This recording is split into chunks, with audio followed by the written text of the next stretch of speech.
Let's take a look at this example. Again, we are going to talk about the difference, but this time this is not the difference of perfect squares. So what we're supposed to do in this case, we're supposed to move this constant to the right side, and we are going to have 2x squared equals 7. In order to find value of x, I have to divide both sides equation by 2.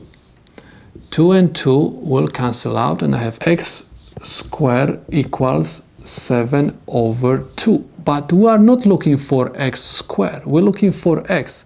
In order to eliminate this exponent, we're supposed to apply square root to both sides of the equation. So this exponent will cancel out this radical, and I'm going to have x equals plus minus square root of 7 over 2.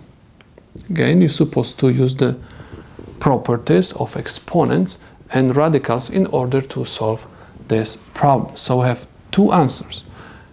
X is equal positive square root of 7 over 2, or x is equal negative square root 7 over 2.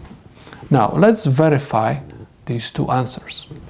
Copy down the original equation, and we have 2x squared minus 7 is equal 0. I have 2 times square root 7 over 2 the second power minus 7 is equal 0. This exponent is going to eliminate square root, and I have 2 times 7 over 2 minus 7 is equal 0. 2 and 2 will cancel out. 7 minus 7 is equal 0, so I have 0 equals 0. Left side of my equation is equal to right side, so this is correct answer for my problem. Let's check the second one. We have again original equation 2x squared minus 7 is equal 0. I have 2 times negative square root 7 over 2 minus 7 is equal 0. Okay, to the second power.